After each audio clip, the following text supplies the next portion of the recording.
Shalom semuanya. Mari kita siapkan hati kita pagi hari ini untuk menyembah Tuhan. Kita mau meresponi kasih Tuhan yang sungguh sangat besar di dalam kehidupan kita. Haleluya.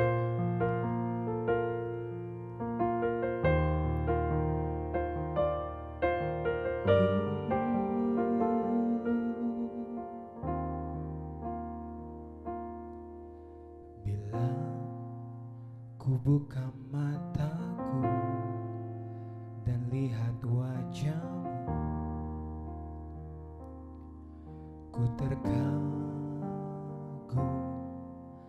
Bila ku lihat hidupku dan karya tanganmu, ku tersanjung.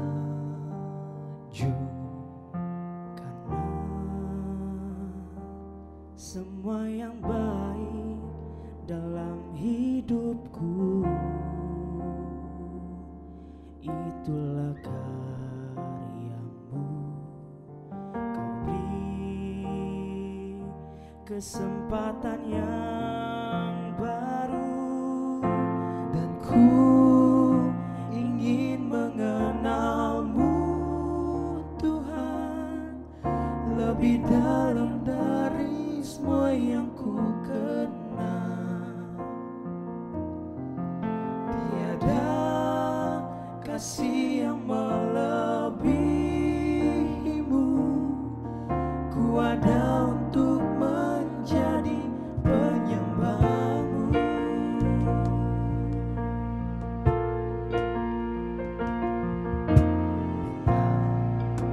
Ku buka mataku dan lihat wajahmu, ku terkagum.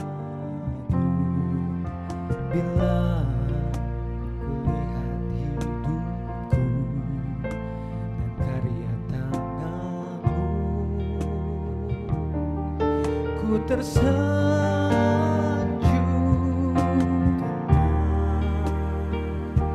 Semua yang baik dalam hidupku itulah karyamu.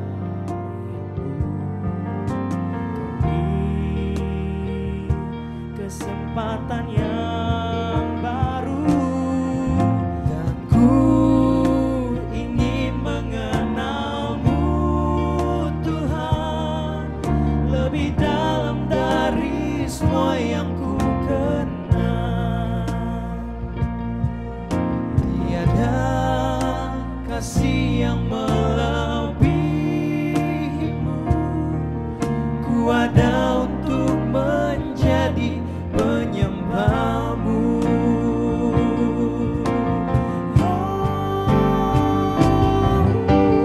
Ku ingin mengenalmu Tuhan lebih dalam dari semua yang ku kenal.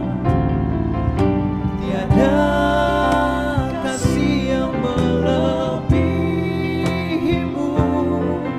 Ku ada untuk menjadi penyembahmu. Ku ada untuk menjadi, ku ada untuk menjadi, ku ada untuk menjadi penyembahmu.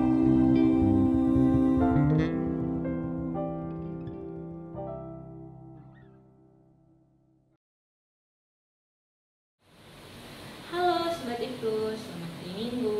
Kembali lagi di Iktus Digital Service. Pada hari ini, tema share kita adalah Reconciliation with Past, atau dalam bahasa Indonesianya adalah rekonsiliasi dengan masalah. Apa sih rekonsiliasi itu? Rekonsiliasi adalah suatu tindakan penyesuaian dalam memulihkan hubungan, atau bisa dibilang dengan sebuah perdamaian. Jadi, secara keseluruhan, tema sharing kita pada hari ini adalah berdamai dengan masa lalu. Masa lalu biasanya menyimpan banyak kenangan.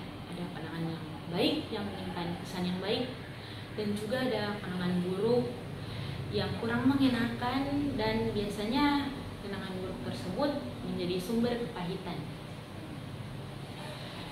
Kepahitan yang dialami seseorang bisa muncul dari berbagai sumber, misalnya dari orang tua, dari keluarga, atau dari sahabat, atau dari teman, atau dari orang-orang yang bertemu dengan kita di masa lalu kita. Kepahitan berakar karena tidak diselesaikan dengan sebuah perdamaian dan jadi akar kebencian dalam hati kita. Hal tersebut tentu tidak dikehendaki oleh Tuhan, teman-teman.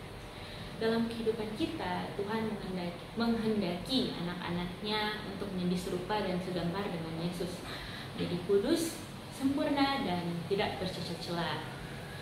Oleh karena itu, segala kepahitan harus diselesaikan.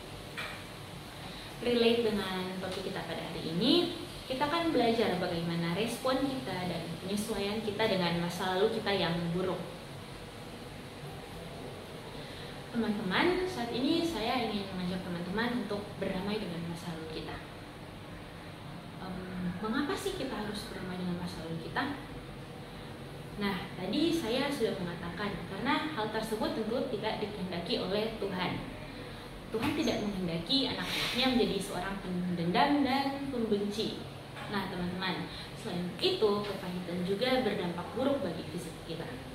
Menurut Dr. Carsten Ross, salah satu peneliti yang mempelajari tentang kepahitan selama kurang lebih 15 tahun, kepahitan yang dipendam dalam hati kita menunjukkan pola ketidakharmonisan biologis dan gangguan fisiologis yang mempengaruhi metabolisme, respon imun, serta fungsi fisik kita, dan dapat menyebabkan penyakit dalam diri kita. Jadi, teman-teman, mari kita selesaikan segala hal di masa lalu kita yang menyebabkan kepahitan dalam hati kita. Nah, bagaimana sih caranya? Caranya adalah dengan menerima dan memaafkan apa yang telah terjadi di masa lalu kita. Tuhan tidak menghendaki kita sebagai anak-anaknya untuk menjadi seorang pendendam dan pembenci dan menyimpan sakit hati.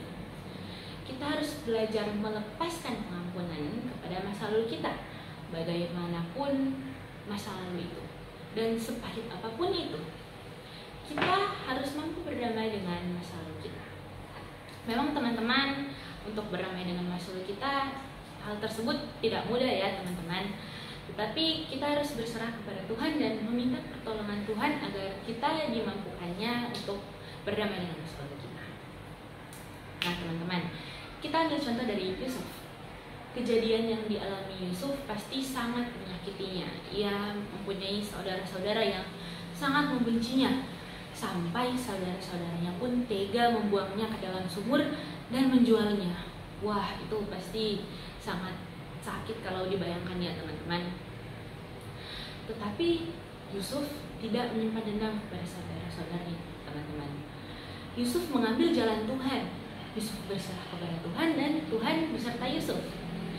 Yusuf memaafkan mereka dan mendapatkan rencana Tuhan di dalam masa lalunya yang buruk tersebut, sehingga ia dapat menerima masa lalu ya teman-teman. Begitupun dengan kita harus mencari apa maksud dan rencana Tuhan dalam masa lalu kita yang buruk.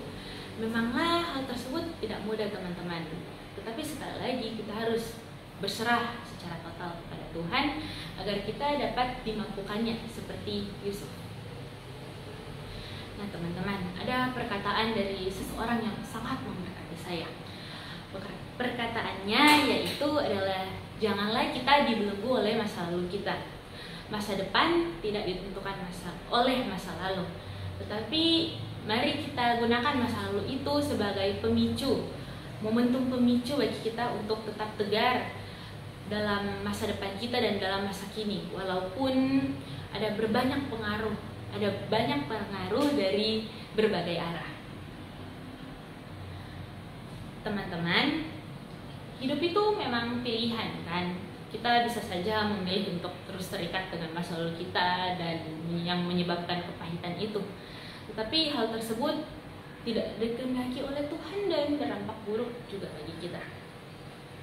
Ayo teman-teman, saya mau mengajak teman-teman untuk berdamai dengan masa lalu kita dan menemukan rencana Tuhan dari masa lalu kita. Saya yakin di saat kita telah melepaskan pengampunan kepada masa lalu kita, di saat kita telah melepaskan kepahitan kita, di saat kita telah berdamai dengan masa lalu kita akan menjadi tenang. Kenapa? Karena hati kita sudah tidak ada dendam dalam hati kita, sehingga kita menjadi lebih tenang. Teman-teman, mari kita pandang Tuhan dan berserah kepada Tuhan.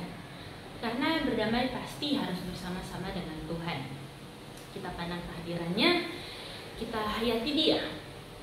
Tuhan akan menjadi sedih jika kita terus hidup dalam kepahitan, dalam dendam.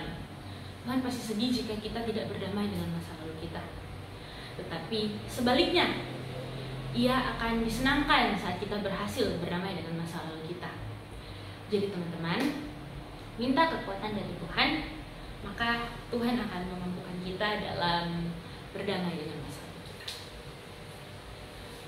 Oke teman-teman, kesimpulan dari sharing kita hari ini adalah jika kita tidak berdamai dengan masa lalu kita akan menjadi pendendam dan akan menyimpan akar kepahitan bagi kita, dan akar kepahitan tersebut berdampak buruk bagi kita baik secara rohani dan jasmani.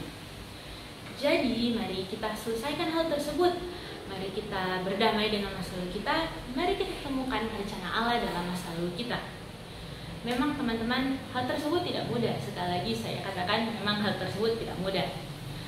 Jadi kita harus bersama-sama dengan Tuhan dalam berdamai dengan masa lalu. Kita sertakan Tuhan dalam proses perdamaian kita dengan masa lalu kita, maka kita akan dimampukannya. Sekian dari saya. God bless you. Baik teman-teman, mari kita dalam doa. Terima kasih Tuhan, terima kasih Yesus atas penyertaan bagi kami Tuhan. Kami telah mendengar kebenaran-Mu Tuhan. Saat ini kami ingin meminta pertolongan dari-Mu untuk memampukan kami berdamai dengan masa lalu kami Tuhan. Karena kami tahu Tuhan, kami tidak mampu Tuhan jika kami berjalan sendiri, dan kami harus beserta Engkau Tuhan. Ya Tuhan, kami sudah berdoa dalam nama Yesus, haleluya, amin. God bless you.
Ya, kami benar-benar sangat kalian.